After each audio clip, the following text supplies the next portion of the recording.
do 6º Simpósio.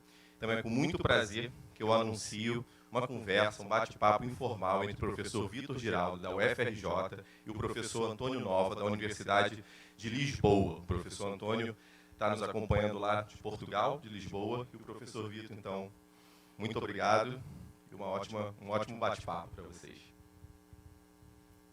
Então, boa tarde. Desculpa, só lembrando que a gente vai ter ao final da apresentação o sorteio de 5 livros da SBM. Então, quem estiver presente aqui ao final vai ter esse sorteio, tá bom? Então, pessoal, boa tarde a todas e todos. Bem-vindas e bem-vindos, como o Gladson falou, a essa sessão de encerramento do nosso 6º Simpósio de formação de professores de matemática. E, para mim, é uma grande honra estar intermediando essa sessão junto com meu amigo, o professor Antônio Nova, que é, como o Gladson falou, professor da Universidade de Lisboa, reitor honorário da Universidade de Lisboa, e posso dizer, sem medo de errar, que é uma das referências mais importantes no debate contemporâneo e internacional no campo sobre formação de professores no campo da educação. Então, dito isso, e assumindo a responsabilidade de não fazer jus à importância do professor Nova, porque é muito difícil apresentá-lo em poucas palavras, podemos passar para a nossa conversa, né? Assim. Então, eu tentei pensar em algumas perguntas, né, assim, para nós conversarmos com o professor Nova. Talvez tenha sido um pouco egoísta, porque tentei trazer para essa conversa temas que me são de grande interesse, mas eu acho que são temas bastante importantes no debate no campo, assim, hoje. Então, Nova, quer dizer algumas palavras antes de passar para as perguntas, ou como você quer?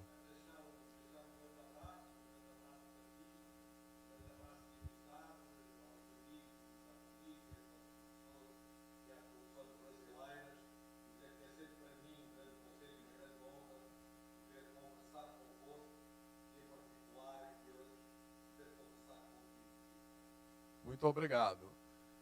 Nova já é um parceiro nosso aqui, eu falando como da UFRJ, né, já tem uma grande importância o nosso projeto Complexo de Formação de Professores, e eu acho que é sempre um parceiro do debate na educação no Brasil, né, de forma geral, da formação de professores. E sendo assim, né, eu acho que a primeira questão, né, eu tentei pensar em questões que são já bastante clássicas, digamos assim, no campo já há alguns anos, e questões que são mais recentes, né, que são provocadas pela conjuntura social mais recente, né, no mundo, assim, digamos, e no Brasil. E eu acho que uma pergunta importante para nós começarmos diz respeito ao debate sobre a profissionalização docente, né? Essa questão da profissionalização docente ou daquilo que caracteriza a docência na educação básica como uma profissão, ele tem bastante centralidade na educação, no campo da formação de professores, já há algumas décadas, né? E o professor Nova tem sido um dos principais nomes nesse debate, em particular na defesa de uma formação docente construída dentro da profissão, né? Citando as palavras dele, entre aspas. Ou seja, de programas de formação inicial e continuada de professores que sejam orientadas pelo entendimento da docência como uma profissão. E, nesse sentido, a primeira pergunta que eu queria fazer é como Nova vê a forma como esse debate, assim, em que medida esse debate não fica só dentro do campo acadêmico, como isso repercute, como isso tem repercutido efetivamente nas concepções dos currículos de formação inicial de professores, e se nós temos tido algum avanço nesse sentido nos anos mais recentes.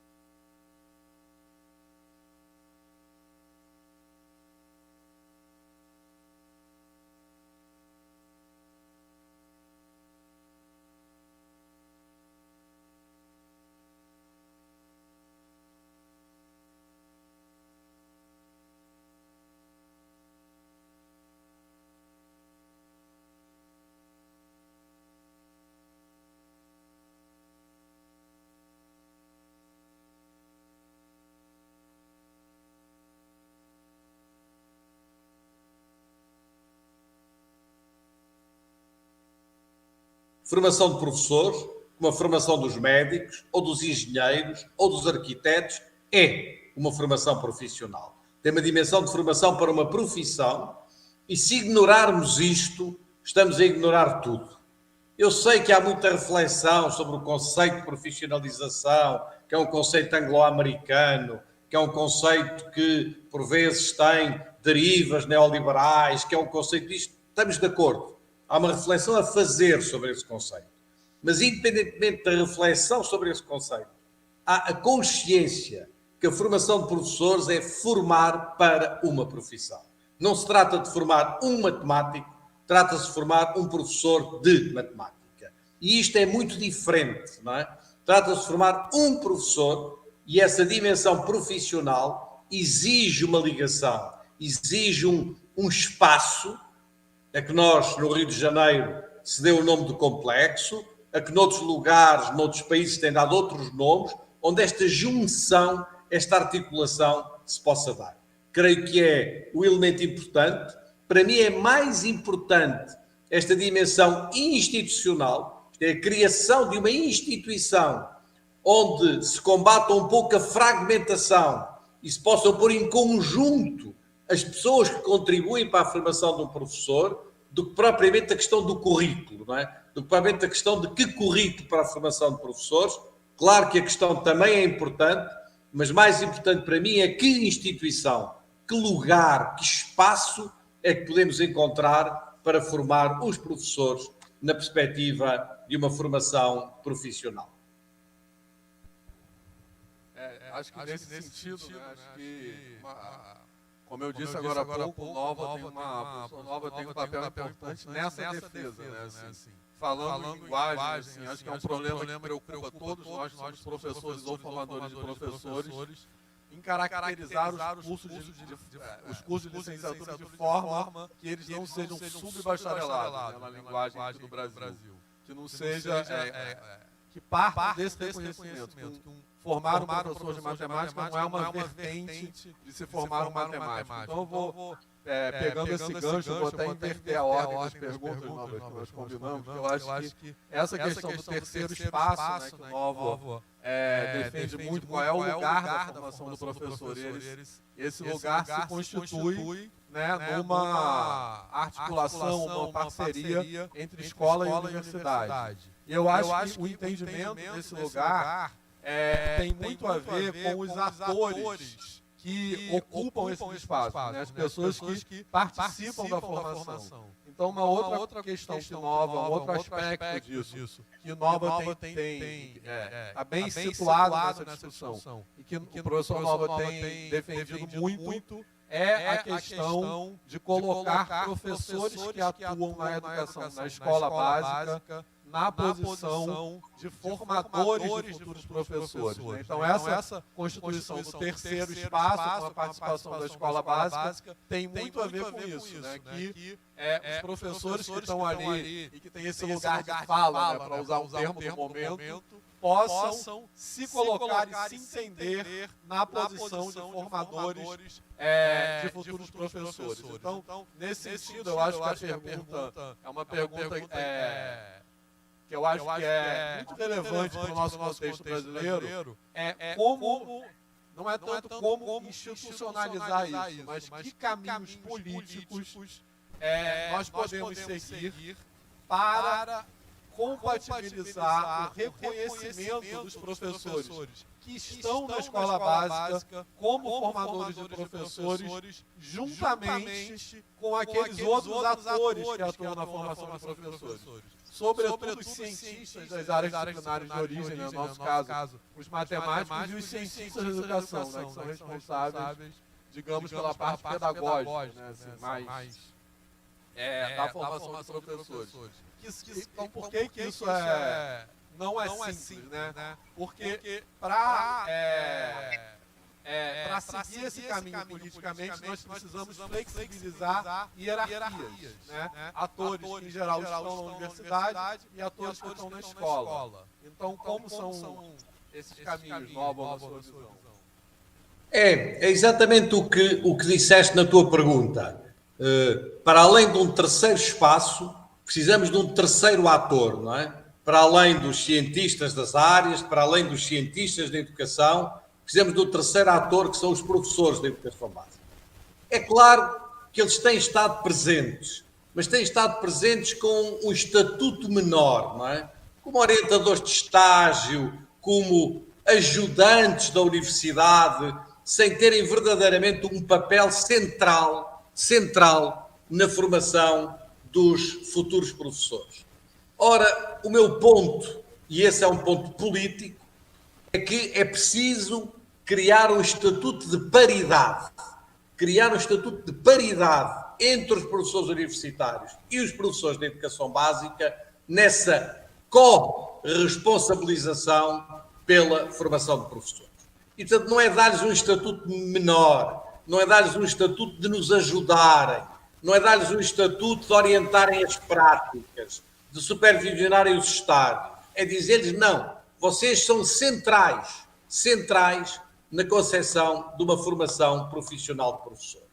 E isto é muito importante também desde o ponto de vista político, porque é dizer o seguinte: nenhuma profissão, pode abdicar da responsabilidade coletiva de formar os profissionais da próxima geração. Nenhuma profissão pode dizer os novos profissionais serão formados num outro lugar, por outras pessoas.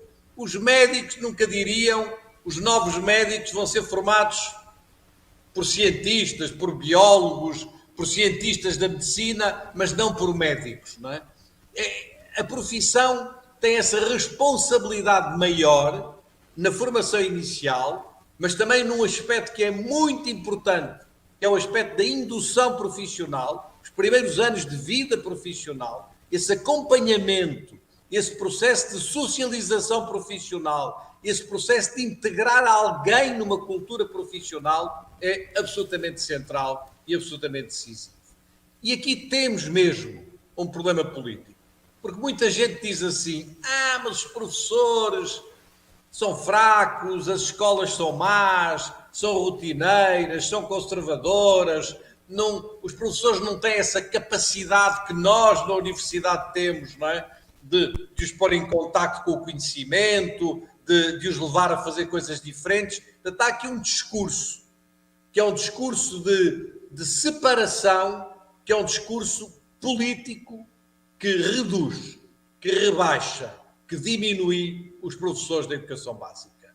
E enquanto continuarmos com este discurso, achar que somos nós na universidade que temos um pouco o caminho iluminado do futuro, somos nós na universidade os únicos que somos portadores de conhecimento, de ciência, de um futuro diferente, e relegarmos os profissionais de educação básica para esse estatuto menor, será muito difícil, mas muito difícil mesmo, não é? Mudar a situação da educação básica, a situação das escolas básicas e reforçar os professores enquanto profissionais. E, portanto, nós temos que travar aqui um debate que é um debate político sobre o papel dos professores de educação básica, sobre a sua capacidade de auto-organização da sua profissão, e nessa auto-organização da sua profissão está também a responsabilidade pela formação dos futuros professores, da sua capacidade de colaboração, que é um termo central para a profissão docente para os próximos anos, e nessa colaboração vai também uma corresponsabilização pela formação de professores e pela integração dos professores na profissão, nomeadamente nos primeiros anos de exercício docente. É um debate imenso para o futuro, é um debate que está no coração desta proposta de um terceiro espaço e de um terceiro ator. Não se fará tudo de imediato ao mesmo tempo, mas é preciso começar. É preciso ter a coragem dos começos, é preciso dar os primeiros passos e é preciso ir agregando esses professores com um estatuto, que não seja um estatuto de nossos ajudantes na prática, mas que seja um estatuto de nossos parceiros na formação das gerações futuras de profissionais da educação e de profissionais docentes. É um ponto central, sem o qual dificilmente conseguiremos avançar, não só em novos processos de formação de professores, mas também na valorização de que todos falamos, mas de que poucos praticamos, na valorização do magistério da educação básica, na valorização dos professores da educação básica e das suas responsabilidades em relação à sua própria profissão.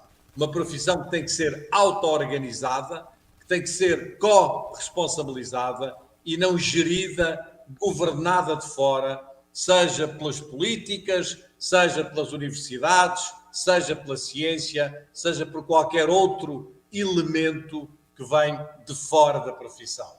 O coração da reflexão que eu faço é, na verdade, uma reflexão centrada sobre a valorização e a responsabilização e a auto-organização da própria profissão docente dos professores da educação básica. E muitas vezes vê professores de educação básica como meros executores de prescrições ou de saberes que estão num espaço social externo à própria prática profissional. Acho que é isso que precisamos superar, e é uma questão, como você disse, política mesmo. Eu acho que o que nós estamos fazendo aqui é um ato político nesse sentido, porque nesse evento temos reunidos professores de educação básica junto com professores de educação superior, pensando sobre essa questão. Né? E só muito rápido, quero só contar uma historinha muito rápida, que eu acho que ilustra muito essa fala de Nova. Que aconteceu uma vez, eu estava dando aula no nosso projeto na licenciatura em matemática da FRJ, docência compartilhada. E eu dando aula junto com um colega da educação básica, Fábio Menezes, talvez alguns conheçam. E um aluno da turma fez uma pergunta. E eu respondi, eu não...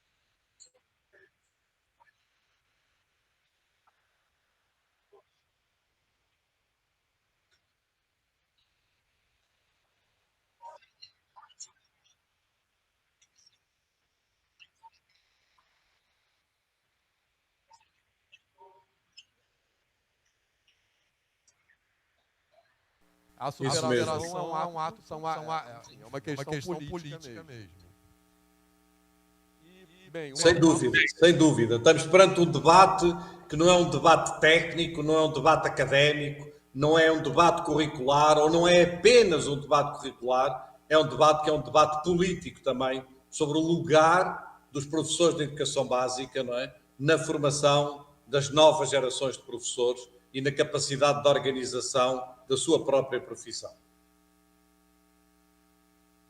Isso. E uma outra questão que eu vou comentar aqui, eu acho que pelo menos já foi falada essa questão, mas só para, se você quiser complementar algo mais. Porque uma coisa que Nova fala bastante também, né, que nós precisamos, para pensar na formação inicial de professores, no nosso caso no Brasil, nos cursos de licenciatura, nós precisamos pensar que currículo não é só um conjunto de disciplinas, né? E às vezes, ao pensar em currículo, nós vemos nessa que vamos tirar cálculo, botar álgebra, botar didática, tirar não sei o quê. E nós precisamos ter esse pensamento, esse entendimento, né, da formação docente como uma formação profissional, passa numa superação do entendimento de currículo como simplesmente um conjunto de disciplinas, né? Assim. E aqui no Brasil, né, nós tivemos a origem, os primeiros cursos formais institucionalizados de formação de professores seguiam aquele modelo 3+1, né, que o Nova conhece, que é 3 anos de disciplinas de conteúdo específico, mais 1 ano de disciplinas de conteúdo pedagógico, né? E, mais recentemente, né, essa é a origem histórica dos cursos de formação de professores, e mais recentemente, várias instituições, além de distribuir essas disciplinas mais uniformemente ao longo do tempo, ou seja, não deixar as disciplinas chamadas pedagógicas só para o final, várias das nossas instituições, também vários colegas aqui, também acrescentaram nos seus currículos um terceiro bloco de disciplinas, que seriam as disciplinas de ensino D, onde se discute ensino de matemática, no nosso caso, ensino de matemática, enfim, ensino de números, geometria, outros tópicos. E alguns autores no Brasil, alguns autores brasileiros, ainda criticam esse modelo, porque se acrescentou outro bloco e não se superou a falta de articulação entre essas questões. Então, alguns autores chamam de uma quase tricotomia, por exemplo. Né? O Dario Fiorentini, por exemplo, usa esse termo. Então, quais são os caminhos políticos para superar essa falta de articulação, para além de acrescentar blocos e disciplinas e coisas assim? Não é? Julgo eu, não é? Na formação de professores, é encontrarmos um espaço e um contexto de trabalho onde essa integração se possa dar, não é? Onde se possa combater essa fragmentação. Professores universitários de um lado, disciplinas de pedagogia do outro, licenciaturas do outro, blocos curriculares assim, em que cada um faz o seu trabalho, o melhor que sabe e o melhor que pode, mas em que falta uma integração deste conjunto de pessoas e deste conjunto de conhecimentos numa lógica mais coerente de formação de professores. Eu tenho dito e repetido muitas vezes, eu não acho que um pedagogo saiba formar melhor um professor do que não é? Não acho, não é? Eu acho é que nós precisamos de um matemático e de um biólogo que queira mesmo formar professores, que queira dizer, eu estou interessado na formação de professores, eu quero mobilizar a minha energia, o meu conhecimento, o meu saber nessa perspectiva. Eu não me quero limitar a dar a minha aula de cálculo, a dar a minha aula de análise infinitesimal, dar a minha aula disto, dar a minha aula daquilo. Eu quero pensar a formação de professores e quero ser capaz de mobilizar o meu conhecimento nessa perspectiva. E aqui, para isso, nós precisamos de um lugar onde as pessoas conversem, onde as pessoas sintam esta responsabilidade, não é? E possam exercê-la, porque o pior de tudo que acontece nas nossas universidades é que eu estou a formar professores sem nunca pensar nesse assunto. Não é problema meu. Eu estou aqui para dar a minha aula da disciplina X, ou da disciplina Y, ou da disciplina Z. Se a pessoa se forma como professor, ou se forma como outra coisa qualquer, não é problema meu. Não. O que eu digo é que esse é o nosso problema. O nosso problema é sermos capazes de nos mobilizarmos, de mobilizarmos as nossas energias nesse sentido. E ao dizer isto, e eu creio que é uma coisa óbvia para vocês, mas eu gostaria de o reforçar, um professor de matemática tem que saber muita matemática. Talvez até, se a expressão é permitida, tem talvez até que saber mais matemática do que um matemático no sentido puro do termo. Mas não é necessariamente a mesma matemática. Porque um professor de matemática precisa de conhecer, por exemplo, muito bem a história da matemática. Precisa saber muito bem como é que a matemática se constituiu do ponto de vista histórico, para poder explicar aos alunos. Precisa ter uma visão muito geral da matemática. Nós podemos admitir que haja um grande cientista de matemática, um grande pesquisador de matemática, que tenha uma visão apenas de um ramo da matemática e que seja um grande especialista desse ramo. Mas um professor de matemática precisa ter uma visão mais geral, uma visão mais compreensiva, uma visão mais histórica, para poder estar em condições de explicar bem, de a trabalhar bem com os alunos. Então não se trata de dizer que um professor de matemática tem que saber menos matemática ou mais matemática do que um matemático.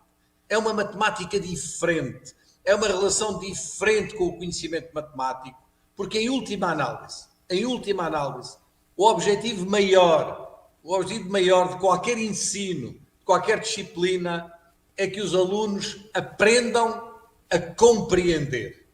Nós muitas vezes utilizamos a forma do aprender a aprender, coisa de que eu não fórmula, de que eu não gosto muito, não é? Porque é uma fórmula que às vezes parece que esvazia o conhecimento, não é? Eu gosto da fórmula aprender a compreender, não é? E essa dimensão da compreensão é a dimensão central para o ensino da matemática. E o grande drama da matemática, como aliás de muitas outras disciplinas, mas da matemática é muito clara, é que muitas vezes os alunos nunca entraram nessa compreensão. Nós pomos os alunos, perdoem-me esta metáfora, a jogar xadrez, sem que as pessoas tenham adquirido as regras básicas do funcionamento do xadrez. E alguém que não sabe as regras básicas do funcionamento do xadrez vai ser incapaz de jogar xadrez. Incapaz de jogar xadrez. Depois de adquirir as regras básicas, pode haver melhores jogadores ou piores jogadores. Mas se não lhes dermos essa cultura, se não os iniciarmos nessa compreensão inicial da matemática, nós nunca conseguiremos levá-los nem ensiná-los. Então vão estar ali, na última das carteiras, nas últimas carteiras, nas últimas filas, distraídos, sem ligar nada, e ano após ano, após ano, após ano, vão ter insucesso, vão ter fracasso, porque nunca entraram nesse mundo, nunca entraram no mundo da matemática, e nós não fomos capazes de os levar a esse mundo. Ora, é esta atitude, é este conhecimento que nós precisamos de um professor de matemática, e os melhores professores de matemática fazem isto de maneira extraordinária, de maneira absolutamente notável, e são eles que, por isso, mudam, mas mudam mesmo a vida de muitos alunos. É deste tipo de professores que nós precisamos, em particular, no ensino da matemática. Isso, vou sair um pouco do roteiro, tá, Nova? Porque eu sempre faço isso assim, mas... não, porque isso está me trazendo, penso, ideias assim na cabeça. Eu acho que eu interpreto muito essa fala do Nova com aquilo que eu tenho chamado de ver a matemática de forma problematizada, né? Porque eu acho que muitas vezes se entende, o Nova também já falou isso em alguns textos recentes dele, tem um entendimento que aprender é saber coisas, saber informações de forma substantiva, né? Assim. E eu acho que muitas vezes nós nos preocupamos muito com um volume de resultados, né? Assim, de como fosse o conhecimento de matemática relevante para o professor fosse saber os fatos matemáticos, as respostas. E eu acho que é preciso, sobretudo, entender que perguntas são relevantes em matemática, mesmo que não se saiba eventualmente as respostas, e como a relevância dessas perguntas se situa historicamente e se situa socialmente, subjetivamente, né? Assim. Então, eu acho que muitas vezes, eu sempre penso que isso é uma coisa muito forte na matemática, não sei mais do que outras, mas posso estar errado, de que se tem esse entendimento de que a gente tem o que eu chamo de uma obsessão pela apresentação de respostas. E com isso nós deixamos de vivenciar a potência das perguntas, né? Então, isso é saber matemática, né? Saber que perguntas se situam onde, né? E por que elas são relevantes. Para mim, em relação à matemática, como em relação a qualquer outro conhecimento, é entrada no universo. Isto é, o que a mim me angustia com aqueles alunos e aqueles pais e até pessoas que dizem eu não gosto de matemática, eu não sei nada de matemática. Não, isso não existe. Nós não podemos dizer eu não gosto de ler, eu não sei nada de palavras. Não, isso faz parte de uma cultura que é uma cultura imprescindível. Mas nós precisamos de entrar nesse universo, não é? De entrar nesse universo e de explicar às crianças e aos jovens os funcionamentos básicos desse universo, não é? E como dizia um filósofo francês, o melhor professor é aquele que consegue que o aluno goste no fim daquilo que no princípio não gostava nada. Eu não gosto nada de matemática, eu sei, mas no fim do meu trabalho vais gostar, vais ter uma capacidade de entrar num universo, não é? Em que muitas vezes as crianças nunca entraram. E nós estamos a pedir-lhe respostas, como tu dizes, Estamos a pedir-lhes respostas que às vezes elas dão mecanicamente, mas sem nunca terem entrado neste universo de compreensão de como é que funciona o raciocínio matemático, de como é que funciona a lógica matemática, não é?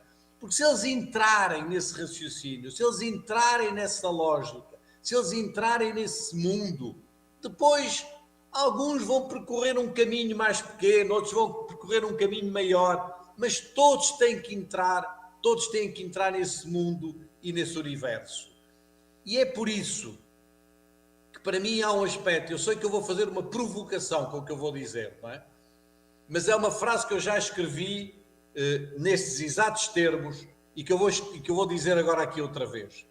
E a frase é a seguinte, como provocação: a missão de um professor de matemática não é ensinar matemática. A missão de um professor de matemática é formar um ser humano através da matemática. E ao dizer isto, eu não estou a dizer que a matemática é menos importante. Eu estou a dizer que não é possível ninguém formar-se como ser humano sem matemática, não é? Então, estou a dar a maior das importâncias à matemática, mas estou a explicar que não é a mesma coisa. Não é a mesma coisa dizer a minha missão é ensinar matemática ou a minha missão é formar um ser humano, e nessa formação há uma componente matemática que é absolutamente essencial. Repara, Vitor, segundo a Unesco, no mundo haverá cerca de, vamos dizer assim, em números redondos, 3,6 bilhões de crianças e de jovens em idade escolar. 3,6 bilhões. Metade destes jovens, 1,8 bilhões, saem aos 15 anos da escola sem terem aprendido nada de matemática. Metade destes jovens. Isto é, eles tiveram 9 anos nas escolas, mas eles não entraram na mais pequena dimensão do universo matemático, não é? O que é que eles estiveram a fazer lá durante 9 anos? Como é que nós deixamos essas crianças estar 9 anos, 5 horas ou 6 horas numa escola e ao fim desse tempo todo sair de lá sem nunca terem feito esta entrada simbólica? É absolutamente inaceitável, não é? E isso tem a ver justamente com essa capacidade de compreensão de que eu te falava há pouco, não é? E essa capacidade de, talvez pelo jogo, talvez, não sei, cada um terá a sua maneira. Olha, eu, aqui neste espaço em que estou, que é a minha casa, não é? Tenho minha neta de 4 anos e meio, não é? E nós diariamente jogamos com números, diariamente, não é? Porque ela no pequeno almoço, no café da manhã, ela pede-me: "Ó avô, eu quero que me dês 5 torradinhas", não é? E eu trago-lhe 7. Ela fica a olhar para mim e diz: "Bom, mas isso não são 5, só mais". E diariamente há um brincar com isso, há um entrar progressivo nesse universo, não é? Que obviamente sem essa entrada, a matemática é uma espécie de uma coisa, a matemática é como se fosse chinês, não é? Como se fosse chinês, como se fosse uma língua de outro planeta, e quando é uma língua de outro planeta, nós podemos aprender algumas respostas, mas nem sabemos o que estamos a dizer. São respostas que para nós não têm nenhum elemento de compreensão, não têm nenhuma relação com o universo simbólico, com o universo cultural, com o universo cognitivo, com o universo disciplinar da matemática. Então, sim, tens toda a razão. A questão da pergunta é muito importante. Se as crianças souberem fazer as boas perguntas, eles estão a entrar dentro dessa dimensão simbólica da matemática, e depois de entrarem, tudo fica mais fácil. Enquanto não entrarem, é uma espécie de uma impossibilidade de conduzir alguém a um conhecimento matemático.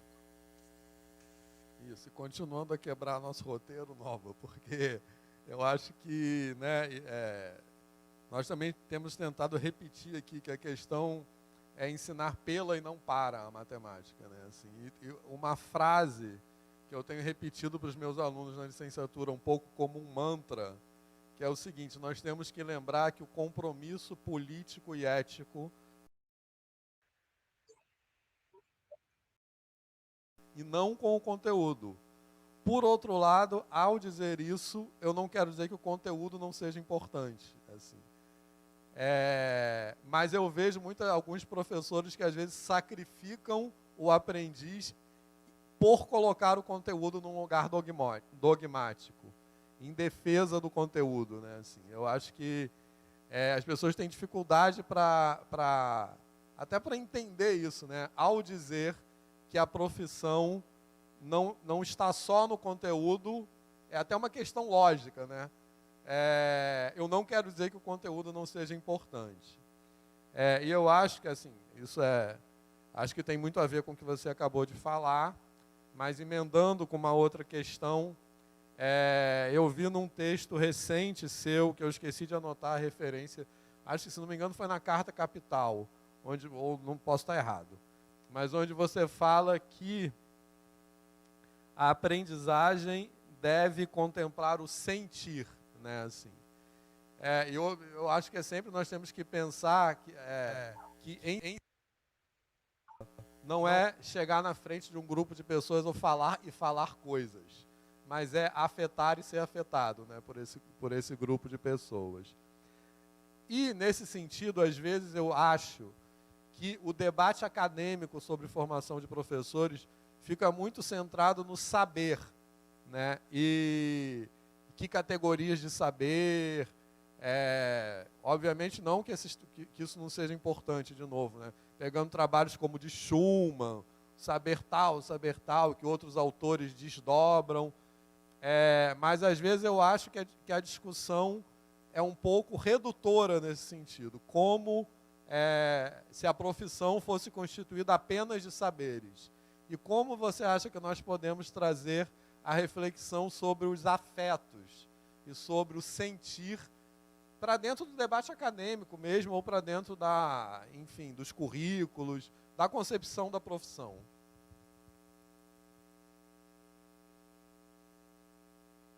Essa citação de uma referência que eu terei feito a um dos grandes neurocientistas da atualidade. É um português, na verdade ele está há 50 anos na Califórnia, ele é professor na Califórnia, o António Damasio, e é hoje considerado um dos maiores neurocientistas da atualidade. Portanto, ele não é um educador, não é um pedagogo, é um neurocientista, dedicou-se toda a vida a estudos sobre o cérebro, mas o último livro dele, que é um livro particularmente interessante, tem como título Saber e Sentir. Saber e Sentir. E no qual ele diz que estas duas missões, ou estas duas funções, não estão separadas. Não estão separadas. Ele explica que ninguém consegue saber se não tiver emoções, se não tiver sentimentos. A emoção e o sentimento não é uma coisa separada do conhecimento. Não é aquela escola que há uns anos imaginávamos que estamos umas horas dentro da sala de aula e isso é conhecimento. E depois vamos brincar e vamos para o recreio e vamos fazer atividades que são atividades de afeto, de sentimento. Não é uma dicotomia. Para conhecer é preciso a emoção. Ele faz uma série de estudos sobre o funcionamento do cérebro e explica um cérebro, um ser humano que não tivesse emoção, que não tivesse sentimento, seria incapaz de aprender. Incapaz. Não é possível, não é? Porque a dimensão cognitiva não é separável da dimensão afetiva, da dimensão emocional, da dimensão sentimental. Então, no meio de muitos disparates que as neurociências têm publicado, muitos mesmo, não é? E de muitas coisas erradas que têm feito, há algumas que são muito importantes. E esta, na minha opinião, é particularmente importante, não é? Para cruzar estas duas dimensões. Não é, eu vou dar agora 1 hora de conhecimento e agora vou dar 1 hora de sentimento. Não. É que as coisas estão ligadas, elas são inseparáveis, elas não existem uma sem a outra, não é? É impossível separá-las, não é? E é essa indissociabilidade que, a meu ver, é central. E, ao mesmo tempo, os professores têm de perceber, e os melhores professores sabem isso muito bem, as pessoas têm de perceber que uma coisa que diz um Tem um psicanalista francês, um homem muito curioso, chamado Boris Cyrulnik. Ele diz uma coisa que eu acho muito curiosa. Ele diz: os professores sobreestimam a sua influência enquanto transmissores de conhecimento e subestimam a influência que têm nos seres humanos, que são as crianças e os jovens. Não é? Há, às vezes, uma espécie de um sobreestimar da dimensão da transmissão do conhecimento e um subestimar da influência que nós temos como pessoas, junto de outras pessoas, como mestres, junto dos discípulos, como seres humanos, junto de outros seres humanos, como tu dizias na tua pergunta e bem, afetam e se deixam afetar, não é? Transformam e deixam-se transformar, não é? Este ato genuíno do encontro, não é? Do encontro entre seres humanos com estatutos diferentes, com missões diferentes, com papéis diferentes, mas na qual a dimensão do encontro é absolutamente central. Não é? E é por isso que há hoje uma coisa que é para nós muito importante, que é explicar que há uma diferença entre aprendizagem, no sentido literal do termo, e educação. Nós podemos aprender muitas coisas sozinhos. Podemos aprender muitas coisas sozinhos. A ler um livro, em frente à tela de um computador, há muita coisa que podemos aprender sozinhos. Mas para nos educarmos, precisamos dos outros. Ninguém se educa sozinho. Não é possível educar-nos sozinho. Precisamos dos nossos professores, precisamos dos nossos colegas. A educação é um ato coletivo. A educação é qualquer coisa que se faz com os outros e essa dimensão é central, porque estamos em pleno nessa questão do sentir que tu trouxeste e bem para a nossa conversa. E por isso existe escola, né? Porque senão não precisaria. E eu acho que... Intuível nesse sentido. E se há uma coisa que nós temos que combater hoje, mas combater com toda a nossa força, é a ideia de que as escolas vão acabar, que elas podem ser substituídas. Não é?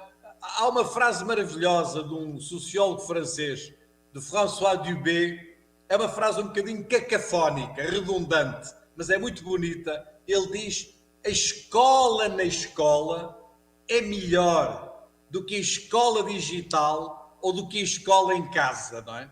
A ideia de que a escola na escola pode ser substituída pela escola na nuvem ou pela escola em casa é um erro absolutamente brutal, que nos levaria a perdermos talvez a única instituição que ainda existe nas nossas sociedades para trabalhar o comum, para trabalhar a convivialidade, para trabalhar o diálogo, para trabalhar o encontro, para trabalhar a capacidade de vivermos em comum uns com os outros, sem nos matarmos uns aos outros, não é?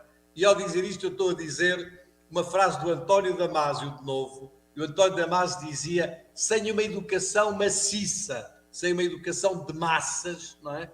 Os seres humanos vão matar-se uns aos outros, não é? Talvez a frase seja forte demais, mas foi dita por ele, grande neurocientista, grande cientista dos nossos tempos, e eu creio que é uma frase que na sua violência vale a pena nós trazermos também para este nosso debate aqui hoje. Que nos provoca a entender a importância de existirem escolas, né? E você sabe que no contexto político difícil que nós atravessamos no Brasil e no mundo, né, com a ascensão da extrema-direita, etc., isso teve muito em disputa, né, a questão de a defesa da escola domiciliar, nem lembro como é que chama. Homeschooling, mas tinha outro nome, enfim. Isso teve muito em jogo, então por isso é importante frases contundentes, né? E eu acho que nesse sentido, trazendo para a reflexão do nosso lado, do entendimento da nossa profissão de docência, eu acho que nós precisamos entender isso para, estando no lugar de professores, nos coloquemos na disposição de ser afetado pelo outro, pelo aluno, e de ser transformado pelo outro. Porque eu acho que muitas vezes não nos colocamos, talvez pela forma como somos formados, não nos colocamos nessa disposição de ser afetado, né? Assim. E isso é indispensável na profissão. Eu não tenho a certeza absoluta e é um risco para mim dizer isto, mas eu creio que é no Grande Sertão Veredas, não é? Que a certa altura aparece uma frase em que o João Guimarães Rosa escreve: mestre é aquele que de repente aprende, não é? Mestre é aquele que num determinado momento é também afetado pelo outro, não é? E não é aquele que está apenas, não é, a debitar matéria, a dizer coisas aos outros. A educação é um encontro, não é? É uma relação e uma relação afeta inevitavelmente as duas partes, os dois polos, as duas dimensões dessa relação e desse encontro. Tens toda a razão nisso que dizes. Isso, nossa conversa está muito boa, mas já chegando ao final, eu acho que tem duas perguntas últimas aqui, e aí vamos ver se temos tempo para alguma pergunta da nossa plateia. Aliás, esqueci de falar, você não dá para ver, estamos com um auditório bem cheio, bem legal aqui. Mas... grande prazer poder conversar convosco. Que bom. A honra é minha. E, bom, uma pergunta, uma coisa também que eu já ouvi você falar algumas vezes é que a escola vai mudar, né?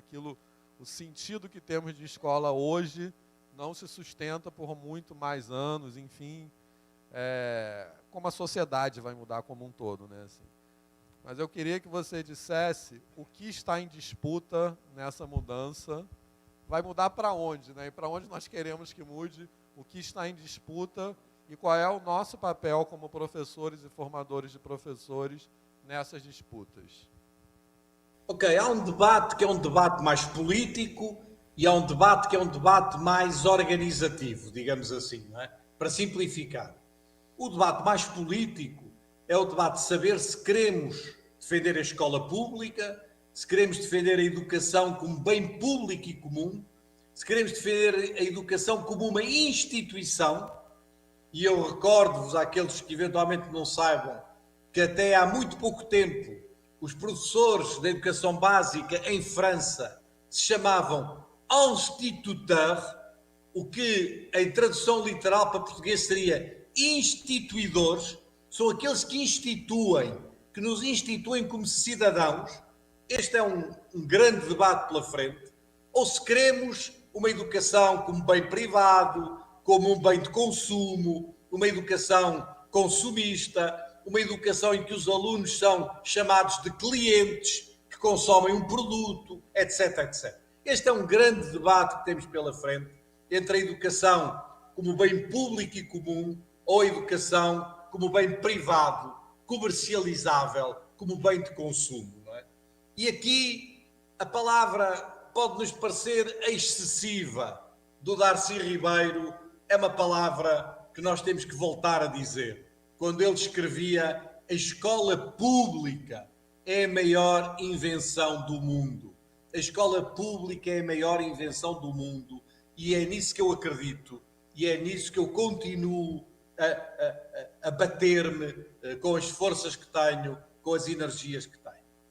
E depois temos um problema organizativo.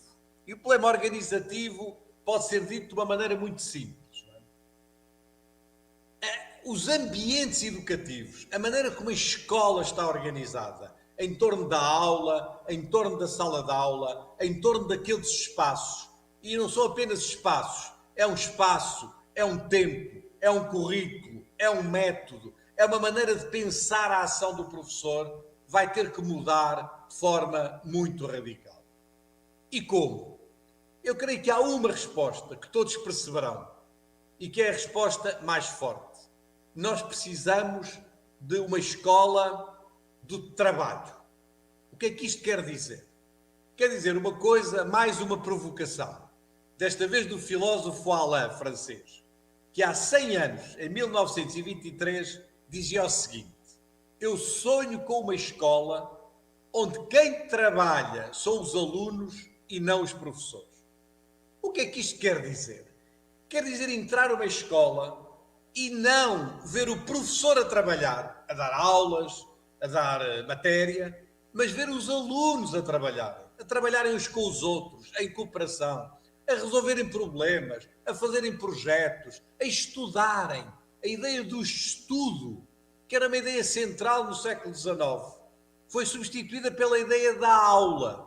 Nós temos de recuperar a ideia do estudo, o estudo individual, o estudo acompanhado, o estudo com os outros, o trabalho com os outros, o trabalho em torno, entrar numa escola e ver alunos a trabalharem uns com os outros. Essa ideia do trabalho, e que obviamente traz dentro de si uma pedagogia da cooperação, é absolutamente central. Claro que para preparar o trabalho dos alunos é essencial o trabalho dos professores, que os professores têm que trabalhar muito para prepararem o trabalho dos alunos, não é? Mas é uma outra forma de ação, uma outra forma de organizar as escolas. Eu vou às escolas quase todos os dias vou a uma escola, não é? E o que eu vejo em 90% dos casos são professores a dar aulas. Entro numa sala e o professor está a dar aulas. É raro eu entrar numa escola e ver os alunos a trabalharem. Mas essa é a escola com que eu sonho. Uma escola em que eu entro e em que os alunos estão a trabalhar. Esta parece-me ser a grande mudança no ambiente educativo, não é? E uma mudança que talvez alguns dos presentes não saibam, mas nós somos todos um pouco herdeiros do movimento da Escola Nova, dos pioneiros da Escola Nova, do Anísio Teixeira, do grande movimento da Escola Nova. Somos todos um pouco herdeiros desse movimento. O que talvez alguns não saibam é que antes de se chamar Escola Nova, este movimento chamou-se Escola do Trabalho. E depois eles tiveram medo que trabalho fosse confundido com trabalho manual, ou com trabalho vocacional, ou com trabalho mecânico, ou com trabalho profissional. Não, não é desse trabalho que eu estou a falar. Estou a falar do trabalho no sentido da atividade dos alunos, no sentido do seu envolvimento no estudo, etc. Eu creio que esta é a direção da mudança da escola, e as experiências mais interessantes a que temos assistido no mundo têm ido nesta direção, na direção de valorizar o trabalho dos alunos e dos professores como aqueles que organizam, se mobilizam para possibilitar que este trabalho, que este estudo, que esta cooperação vá o mais longe possível. E aqui a ideia matriz da cooperação, da pedagogia da cooperação, é uma ideia absolutamente central e absolutamente decisiva para definir o que há de ser a escola do futuro. E acho que essa mudança política requer uma mudança de entendimento nosso, do nosso próprio estatuto como professor, que eu acho que tem a ver com muitas das coisas sobre as quais nós já falamos nas perguntas anteriores, em particular essa questão do afeto, sobre a qual acabamos de falar. Eu acho que é isso. E nós, qual é a nossa parte? Eu acho que nós temos que entender isso, né? Assim, pensar sobre como nós nos colocamos como professores e professores nessa escola do trabalho, né? Nessa escola da atividade. Sem dúvida. E só para reforçar também, e acho que todos que estão aqui compactuam dessa defesa da escola pública, né? Assim, o pessoal está reagindo aqui, acho que é isso. Grande debate que temos pela frente, porque a invasão dos consumismos, a invasão, as pessoas que escrevem dos alunos como clientes. O aluno não é um cliente de coisa nenhuma, não é? O aluno é um cidadão, não é? O aluno está ali. A escola pública destina-se a criar público, a criar públicos, a trabalhar nessa dimensão, como dizia a Maxine Greene, que eu citei tantas vezes também no Rio de Janeiro, num diálogo em que ela trabalhava um texto da Hannah Arendt. Dizia a Maxine Greene: não consigo imaginar nenhum propósito coerente para a educação se alguma coisa comum não acontecer num espaço público, não é?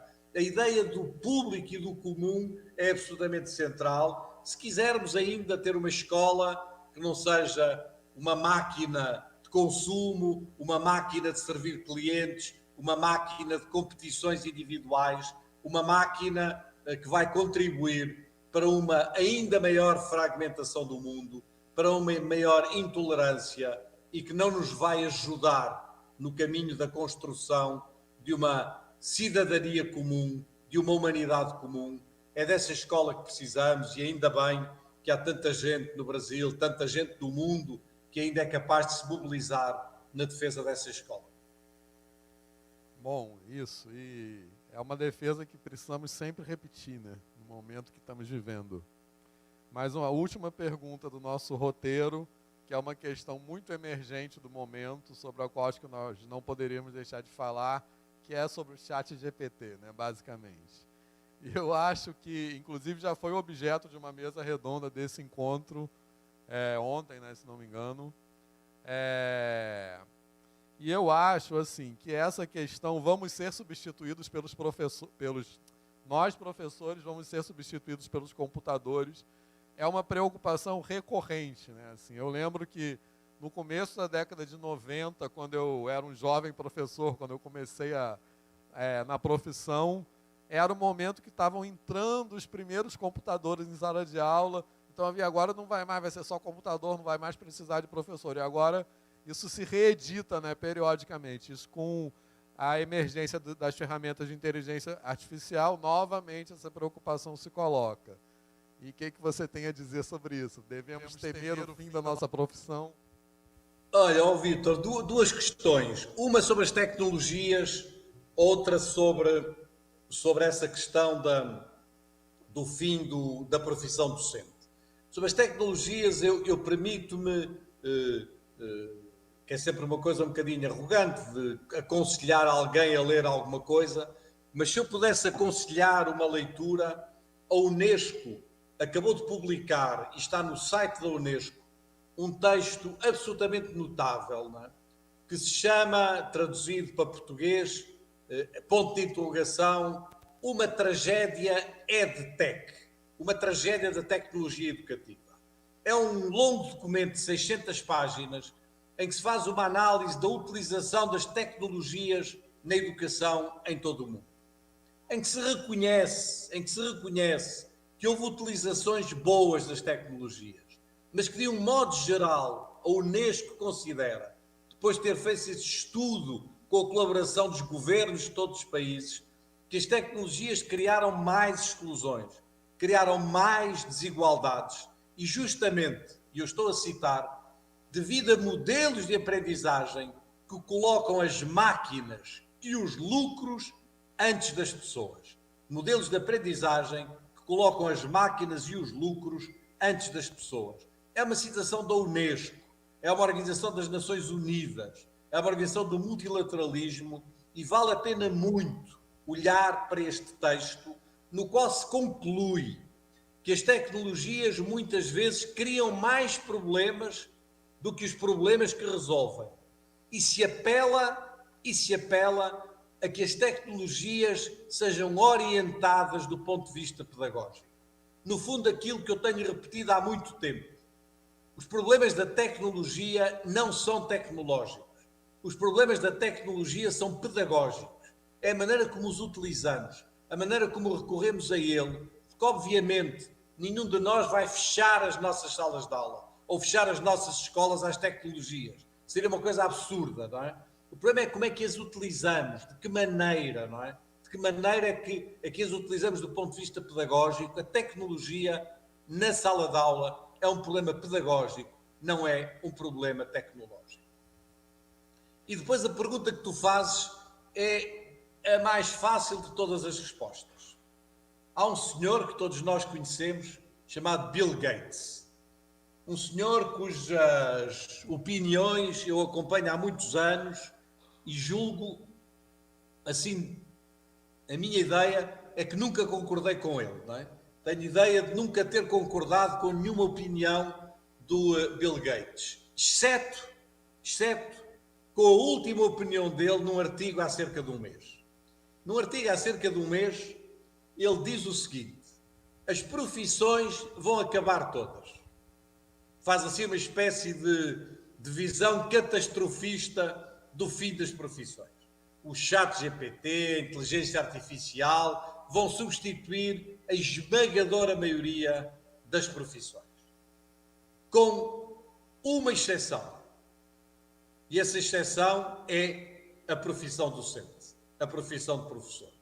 Porque diz ele que há 2 ou 3 ou 4 profissões que são insubstituíveis, que são as profissões baseadas na relação humana.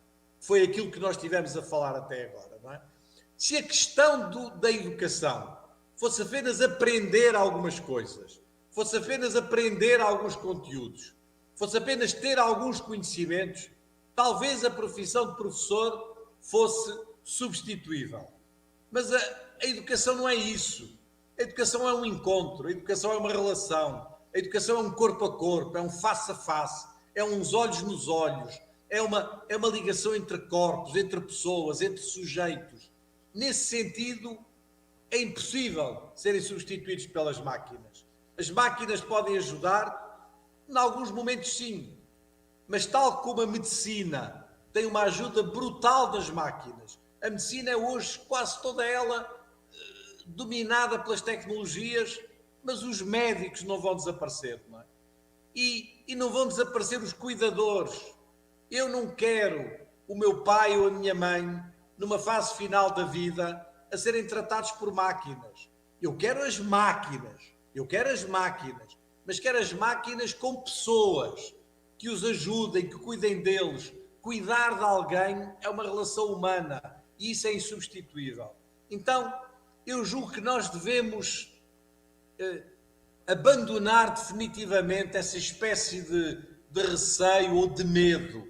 Se há uma profissão que não vai acabar, quem o diz é o Bill Gates, não sou eu, não é?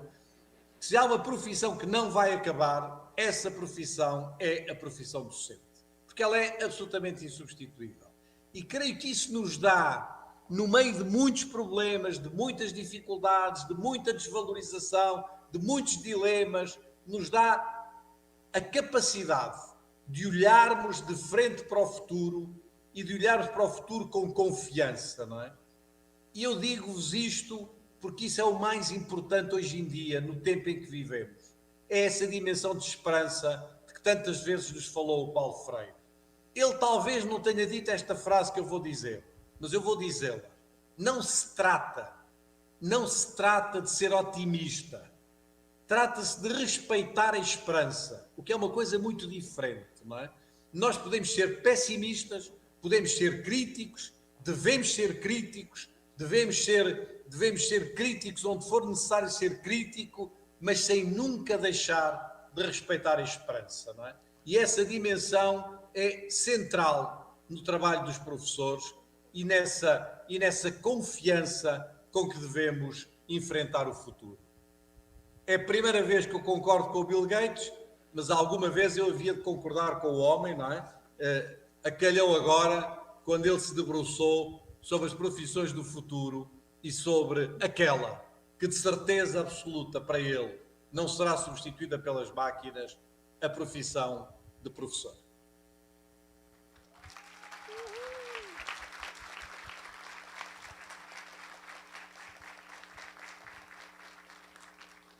É o esperançar, né, de Paulo Freire.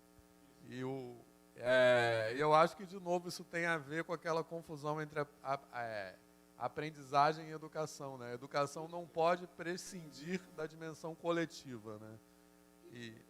Então, acho que, se lembramos isso, isso nos ajuda a pensar com mais clareza sobre essa pergunta. Enfim, como eu disse, nossa conversa está muito boa, estamos chegando ao finalzinho, infelizmente, do nosso tempo, mas temos sempre um par de perguntas da plateia. Nova. Por uma coisa, eu tenho um outro compromisso agora, daqui a 6, 7 minutos, mas ainda podemos ter uma ou duas perguntas. Então, 2 perguntas muito rápidas, quem tem? Muito rápido. Acho que eles estão tímidos. Continuamos noutra altura.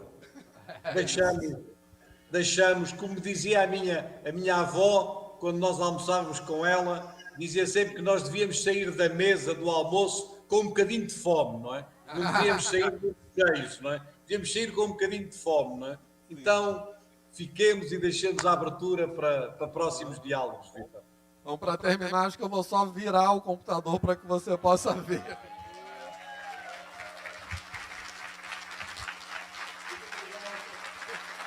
grande prazer poder ver-vos e estar convosco, mesmo que virtualmente. Grande prazer. Muito obrigado. Então é isso, obrigado mais uma vez pela disponibilidade nesse domingo aqui no Rio, um domingo de sol. E foi um grande prazer e uma honra compartilhar esse momento com você. E acho que todos... Isso.